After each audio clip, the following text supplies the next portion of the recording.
సుమన్ టీవీలో మీ business promotions కోసం ఈ కింది నెంబర్ను సంప్రదించగలరు.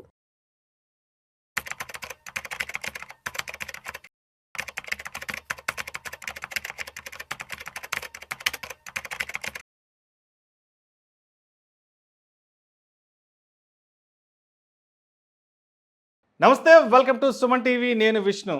2026-27 ఆర్థిక సంవత్సరానికి సంబంధించి కేంద్ర ఆర్థిక శాఖ మంత్రి నిర్మలా సీతారామన్ గారు ఇవాళ పార్లమెంట్లో బడ్జెట్ను ప్రవేశపెట్టారు.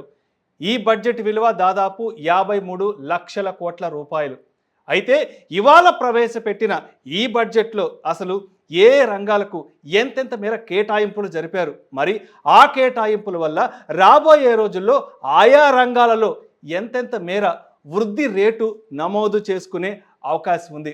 ఇటువంటి అన్ని రకాల బడ్జెట్కి సంబంధించి అన్ని ఆసక్తికరమైన అంశాల గురించి ఇప్పుడు మనతో పాటు ప్యానల్తో మాట్లాడేందుకు ఒక నలుగురు ఎక్స్పర్ట్స్ రెడీగా ఉన్నారు. సో ఒకరేమో certified financial planner doctor Bachchu Anil Kumar garu, and certified financial planner Madhavi Reddy garu, and senior finance professional Giribabu garu, and chartered accountant Lella Ravindrababu garu. So వీళ్ళందరితో మాట్లాడి ఈ బడ్జెట్కి సంబంధించిన కంప్లీట్ అనాలిసిస్ గురించి తెలుసుకుందాం. మాధురెడ్డి గారు, మీరు చెప్పండి. నిర్మలా సీతారామన్ గారు ఇవాళ ప్రవేశపెట్టిన బడ్జెట్ దాదాపు 53 లక్షల కోట్ల రూపాయల బడ్జెట్ను 140 కోట్ల మంది భారతీయుల ఆకాంక్షను ప్రతిబింబించే విధంగా ఈ బడ్జెట్ను తీసుకురాబోతున్నామంటూ కూడా వారు వ్యాఖ్యానించడం జరిగింది. ఈ బడ్జెట్ నుంచి అంటే ఈ బడ్జెట్ను మీరు చూసే విధానం ఎలా ఉంది? సో ఇదంతా కూడా నాకైతే ఫిజికల్ ప్రుడెన్స్, అంటే ఒక డిసిప్లిన్ తీసుకురావాలి, మొత్తం ఎకానమీకే ఒక డిసిప్లిన్ తీసుకురావాలని ఖచ్చితంగా వాళ్ళ ఎఫర్ట్స్ అయితే కనిపించాయండి. ఫిజికల్ డెఫిసిట్ని కంట్రోల్ చేయడం కానీ, గ్రోత్ని యాక్సిలరేట్ చేయాలని, అన్ఎంప్లాయ్మెంట్ ఇష్యూస్ని వాళ్ళు సాల్వ్ చేయాలని, లేకపోతే మనకున్న ఎక్స్పోర్ట్ ఓరియంటెడ్ ఇష్యూస్ని మనం కొంచెం ఆ యూనిట్స్ని పెంచుకోవాలని కానీ, ఈ విధంగా మనకి ఆ పర్స్పెక్టివ్ అయితే ఖచ్చితంగా మనకి కనిపించిందండి. అలానే మనకి ఇండివిజువల్స్ ఎవరైతే రెసిడెంట్స్ ఇండియా బయట ఉంటారో వాళ్ళందరూ కూడా మన ఇండియన్ ఈక్విటీస్లో ఇన్వెస్ట్ చేయడానికి దానికి తగ్గట్టుగా ఇంకొంచెం పర్సంటేజ్ కూడా పెంచుకునే అవకాశాలు అయితే ఇచ్చారు. అలానే మనకు కొన్ని టీసీఎస్లు చాలా వాటి మీద టీసీఎస్ని మనం తగ్గించారు. సో మేజర్గా కెపెక్స్ మీద 12.2 వరకు మనకి, అంటే 12.2 lakh crores డిఫరెంట్ క్యాపెక్స్ మీద వాళ్ళు మేబీ ఎగ్జాగరేట్ చేసి చెప్పకపోయినా ఇన్ డీటెయిల్గా, బట్ 12.2 crore అనేది మంచి ఫిగర్ అనే నేనైతే అనుకుంటున్నానండి. సో దాంతో వాళ్ళు ఆ క్యాపెక్స్ ద్వారా మనకి ఫ్యూచర్లో మేబీ ఇమ్మీడియట్గా అయితే మనకి దీని రిజల్ట్ అయితే కనిపించకపోవచ్చు, బట్ ఓవరాల్గా మనం ఫ్యూచర్లో గ్రోత్ చూసుకున్నట్లయితే ఈ ఏవైతే ఎఫర్ట్స్ తీసుకున్నారో పోర్ట్స్, ఎయిర్పోర్ట్స్, తర్వాత కారిడర్స్, ఇలా అన్నిటినీ వాళ్ళు కవర్ చేసుకుంటూ వచ్చారు.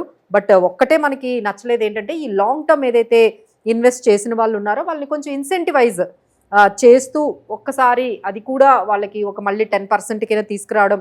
లేదు, మనకి ఎగ్జంప్షన్ 1.25 lakh ఉందండి. అంటే ఫస్ట్ 1.25 lakh వరకు ట్యాక్స్ ఉండదు. దాని తర్వాత ఎంతైతే మనకి లాంగ్ టర్మ్ క్యాపిటల్ గెయిన్ మీద ఇన్కమ్ వచ్చిందో దాని మీద వాళ్ళు 12.5% చేశారు. అట్లీస్ట్ ఈ 1.2 lakh నైనా ఒక 5 lakhs అని చేసినట్లయితే ఈ లాంగ్ టర్మ్ ఎవరైతే ఇన్వెస్ట్ చేశారు, ఇప్పటికే రిటర్న్స్ రాక కొంచెం ఇబ్బంది పడుతున్న వాళ్ళందరికీ కూడా ఓకే, మనకు కొంచెం లాంగ్ టర్మ్ క్యాపిటల్ గెయిన్స్ బాగా తగ్గించారు, ఫ్యూచర్లో 5 years తర్వాత 6 years తర్వాత అయినా మనం డబ్బులు వెనక్కి తీసుకునేటప్పుడు ఈ 5 lakhs వరకు మనకి ఎగ్జంప్షన్ వస్తుంది. ఆ తర్వాత మనకి దాని మీద ఒక 12.5%, ఇలా ఒక 10% అయినా చేసి ఉండాల్సింది. లేదు 1.25 lakh ఒక 5 lakhs వరకు ఎగ్జంప్షన్ అయినా ఇచ్చి వాళ్ళని ఒక ఇన్సెంటివైజ్, అంటే అందరూ రండి. ఇప్పటికే మనకి స్టాక్ మార్కెట్లో ఇన్వెస్ట్ చేసే వాళ్ళ సంఖ్య చాలా తక్కువ అండి. మనం ఓవరాల్గా మనం అసెట్స్ చూసుకున్నట్లయితే 50% రియల్ ఎస్టేట్, మిగతాది 20% గోల్డ్, మిగతా అంతా డెట్ ఉంది. ఇంకా only 8 to 10% equity related mutual ఫండ్స్లో ఉన్నారు. సో ఇది తప్పకుండా మనకి ఎకానమీని ముందుకు తీసుకెళ్ళాలి. ఒక వికసిత్ భారత్ అనుకుంటే మినిమం సేవింగ్స్లో ఒక 30-40% ఇన్వెస్ట్ చేయాలి కదండి. సో దానికి తగ్గట్టుగా ఆ మార్గంలో మాత్రం మనం నడవలేదు అన్నట్టుగా ఒక్క పాయింట్ అయితే కొంచెం నాకైతే డిసప్పాయింటెడ్గా అనిపించింది. అందరినీ కూడా ఈక్విటీ మార్కెట్స్ వైపు తీసుకొస్తేనే మనం ఇంకొంచెం మనం వికసిత్ భారత్ 2047కి ఏదైతే ఇప్పుడు మనం అడ్వాన్స్డ్ కంట్రీస్ తీసుకున్నాం అనుకోండి, వాళ్ళు 50-60% ఈక్విటీ మార్కెట్లోకి వెళ్తాయి సేవింగ్స్. మన దగ్గర ఇప్పటికీ 70 years అయిందండి మనకి ఇండిపెండెన్స్ వచ్చి, ఇవన్నీ మనము లిబరలైజేషన్కి వచ్చి ఇప్పటికీ కూడా అదే సింగిల్ డిజిట్ మనము ఈక్విటీ మార్కెట్స్లోకి వెళ్ళడము. సో దాన్ని ఇంకొంచెం యాక్సిలరేట్ చేస్తూ, దాన్ని ఇన్సెంటివైజ్ చేస్తూ ఈ ఇన్వెస్టర్స్ని కొంచెం బూస్టప్ చేయడం ఆ ఒక్క పాయింట్ తప్ప మిగతా అంతా కూడా వాళ్ళు అడ్రస్ చేసినట్టుగా నాకు కనిపించింది. రైట్, థ్యాంక్ యూ మాధురెడ్డి గారు. రైట్, అనిల్ గారు మీ దగ్గరకు వచ్చేస్తున్నాను. ఎస్, మరి ఇవాళ బడ్జెట్ అనౌన్స్మెంట్స్లో మిమ్మల్ని అట్రాక్ట్ చేసిన మిగిలిన అంశాలు ఇంకా ఏమున్నాయి అసలు? సో ఒకటి ఏంటంటే జనరల్గా మన కొన్ని సెక్టర్స్ ఏవైతే మామూలుగా ఫోకస్ ఉండవు, మనం డిస్కస్ చేయము, వాటి మీద కూడా ఈసారి ఫోకస్ చేశారు. వన్ ఆఫ్ దెమ్ ఆబ్వియస్లీ అంటే డిస్కషన్ ఎక్కువ జరిగేది అగ్రికల్చర్. అక్కడ నియర్లీ 20% ఆఫ్ జీడిపి మనది అగ్రికల్చర్ నుంచి వస్తుంది. 40+% వర్క్ ఫోర్స్ యాక్చువల్లీ అగ్రికల్చర్ మీద డిపెండ్ అయి ఉన్నారు. సో అది చాలా ఇంపార్టెంట్. సో ఆ సెక్టర్ని కూడా ఈసారి ఏంటంటే రెగ్యులర్గా ఎలాగో చేసే ఏమంటారు మినిమం ఎంఎస్పి కానీ మినిమం సపోర్ట్ ప్రైస్ అవన్నీ చేస్తూనే వాటిని అలా కంటిన్యూ చేస్తూనే సబ్సిడీ చేస్తూనే కొత్తగా హై వాల్యూ అగ్రికల్చర్ అంటే రైతుల్లో కూడా కొంచెం ఇన్కమ్ పెంచడానికి కొన్ని క్రాప్స్ ఏవైతే వాళ్ళు ఐడెంటిఫై చేశారో క్యాషు కానీ కోకోవా కానీ ఇట్లాంటి వాటికి ఎక్కువగా ఎంకరేజ్ చేయడానికి ఆ కొత్త మిషన్స్ తీసుకొచ్చారు. లైక్ ఇంతకుముందు మనం చూసుకుంటే పామ్ ఆయిల్ కానీ వాటి మీద మిషన్ ఉన్నట్టే వీటిని మిషన్ చేశారు. అట్లాగే కొబ్బరి ఎస్పెషల్లీ కోకోనట్ ఏదైతే ఉందో ఆ మొత్తం కోస్టల్ అగ్రికల్చర్ మొత్తం అన్ని మల్టిపుల్ స్టేట్స్లో ఈ దానికి సపరేట్ ఒక మిషన్ పెడుతున్నారు. అండ్ ఓల్డ్ కోకోనట్ ట్రీస్ ఏవైతే ఉన్నాయో వాటిని రిప్లేస్ చేయడానికి కావాల్సిన క్యాపిటల్ సపోర్ట్ కూడా ప్రభుత్వం ఇవ్వబోతోంది. సో నేషనల్ కోకో మిషన్ ఒకటి. సో అట్లాగే మన ఎస్పెషల్లీ ఆంధ్రాకి కోకోవా ఆంధ్ర లీడింగ్ ప్రొడ్యూసర్ ఇది తెలంగాణ మన ఇండియాలో. సో దానికి కూడా ఎంకరేజ్ చేయడానికి రిప్లేస్ చేయడానికి ప్రభుత్వం డబ్బులు ఇవ్వబోతూ ఉంది. అండ్ ఆల్సో నట్స్లో ఎందుకంటే మనం చూసుకుంటే కాలిఫోర్నియా నుంచి మనము యుఎస్ నుంచి నట్స్ చాలా ఇంపోర్ట్ చేసుకుంటున్నాం. సో నట్స్లో కూడా సెల్ఫ్ సఫిషియెంట్ రావడానికి వాల్నట్స్ కానీ పైన్ నట్స్ కానీ అంటే ఇవన్నీ చూస్తే మనం మాట్లాడేవన్నీ హై వాల్యూ అగ్రికల్చర్.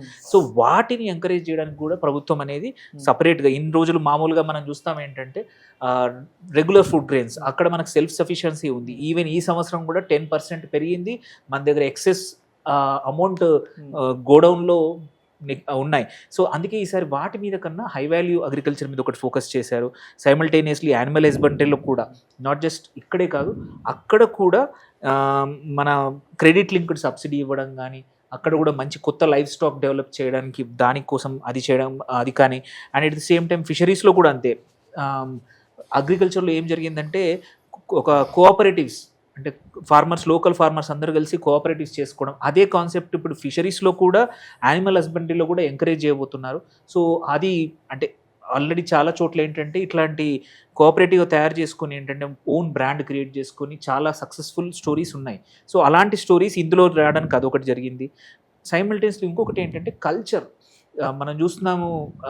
ఈ ప్రభుత్వం వచ్చాక అటు యోగా ఎట్లా చేశారో సేమ్ వే ఇప్పుడు హెరిటేజ్ అండ్ కల్చరల్ టూరిజం అని కొత్తగా 7 న్యూ కల్చరల్ డెస్టినేషన్ డెవలప్ చేయబోతున్నారు అక్రాస్ ఇండియా, ఒక్క చోట కాదు. సో ఇట్లాంటి చిన్న ఈవెన్ స్పోర్ట్స్లో ఖేలో మిషన్ అని కొత్తగా చాలామంది కోచెస్ని డెవలప్ చేయబోతున్నారు, ట్రైనింగ్ సెంటర్స్ డెవలప్ చేయబోతున్నారు, అండ్ దానికి కావాల్సిన స్పోర్ట్స్ మెడిసిన్ సెంటర్స్ డెవలప్ చేయబోతున్నారు. సో చాలా segments which are soft areas అనుకుంటాం. సాఫ్ట్ ఏరియాస్లో కూడా ఈసారి బడ్జెట్లో ఎక్కువగా అనౌన్స్మెంట్ జరిగాయి. సో అవిటిని ఇగ్నోర్ చేయలేదు, అవి కూడా ఇంపార్టెంట్ అనేది మాత్రం ఈ సంవత్సరం జరిగింది. Right sir, right sir, thank you sir, thank you Anil గారు. ఎస్, గిరిబాబు గారు మీ దగ్గరకు వచ్చేస్తున్నాను. ఎస్, ఇవాళ ఈ 2026-27 బడ్జెట్ ఏదైతే ఉందో 53 లక్షల కోట్ల రూపాయల బడ్జెట్. ఎస్, అంటే మీ వ్యూ ఏంటి ఈ బడ్జెట్ మీద? అండ్ ఇక్కడ ముఖ్యమైన టేక్అవేస్ ఏ ఉన్నాయి? సో నేను మార్కెట్ పర్స్పెక్టివ్లో మాట్లాడుతున్నాను. సో నార్మల్గా మార్కెట్ పర్స్పెక్టివ్లో గవర్నమెంట్ ముందు నుంచి కూడా స్పెక్యులేషన్ని కంట్రోల్ చేయడానికే స్టెప్స్ తీసుకుంటుంది సెబీ ద్వారా.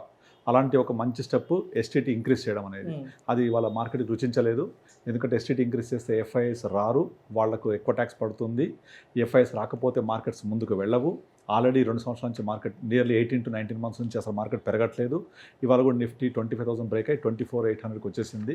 అయినా సరే ఇవేవి పట్టించుకోకుండా కేవలం లోకల్ రెసిడెంట్ ట్రేడర్స్ ఎవరైతే ఉంటారో వాళ్ళని ఎంకరేజ్ చేయాలి, స్పెక్యులేషన్ జోలికి వెళ్ళొద్దు అని చాలా డేర్ స్టెప్ తీసుకొని ఎస్టీటీ పెంచేసింది.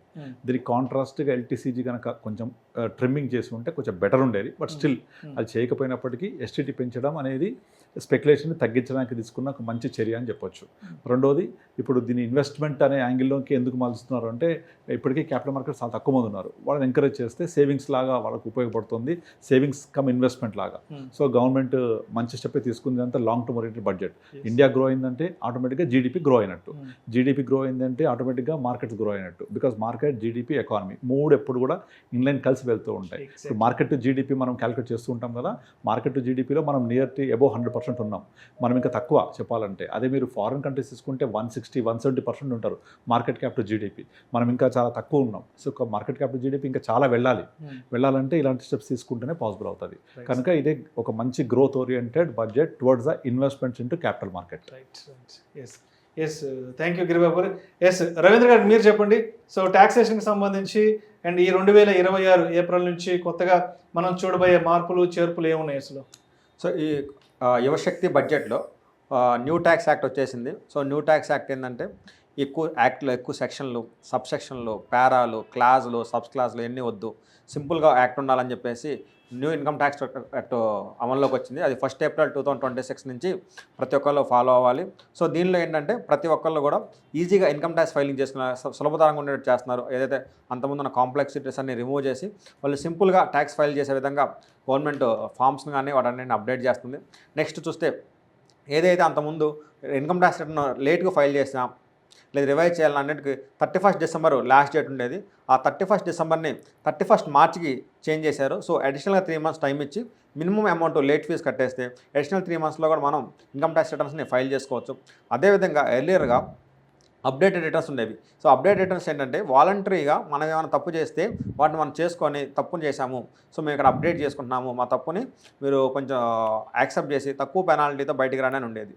అదేవిధంగా డిపార్ట్మెంట్ కనుక ముందే ఐడెంటిఫై చేసి నువ్వు తప్పు చేసావు నోటీస్ ఇష్యూ చేస్తే ఈ అప్డేట్ రిటర్న్ ఫైల్ చేసుకునే అవకాశం ఉండేది కాదు. బట్ ఈ బడ్జెట్లో మీరు డిపార్ట్మెంట్ ఫైల్ కనిపెట్టి మీకు నోటీస్ ఇష్యూ చేసినా లేదా మీ వాలంటరీగా కానీ ఎలాగైనా కానీ both ways update return file చేసుకొని చేసిన తప్పులు ఏమన్నా కానీ ఇది కొంచెం పెనాల్టీ కట్టేసి వాటిని మనం క్లోజ్ చేసుకుంటే సరిపోయే విధంగా మార్పులు తెచ్చారు. అదేవిధంగా మీది అందరికీ తెలుసు, ఇప్పుడు టీసీఎస్ ఏదైతే ఎడ్యుకేషన్ కోసం కానీ హెల్త్ కేర్ కోసం కానీ లేదా టూర్స్కి వెళ్ళినప్పుడు ఏదో ఎర్లీగా ఉన్న టీసీఎస్ 5 to 20% టీసీఎస్ని 2% తగ్గించారు.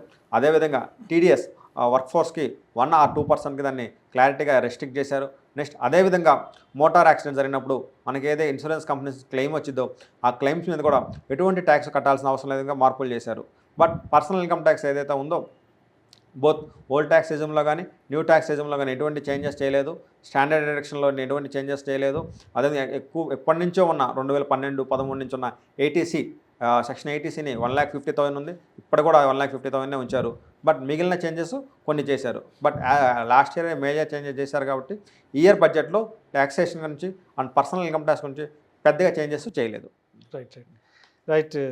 Thank you so much Madhava Reddy garu, and thank you so much Anil garu, and thank you so much Giribabu garu, and thank you so much Ravindra garu. ఇవాళ మీ విలువైన అమూల్యమైన సమయాన్ని మా సుమన్ టీవీ ప్రేక్షకుల కోసం కేటాయించి దాదాపు 2 గంటల పాటు ఈ ప్యానల్ డిస్కషన్లో పార్టిసిపేట్ చేశారు.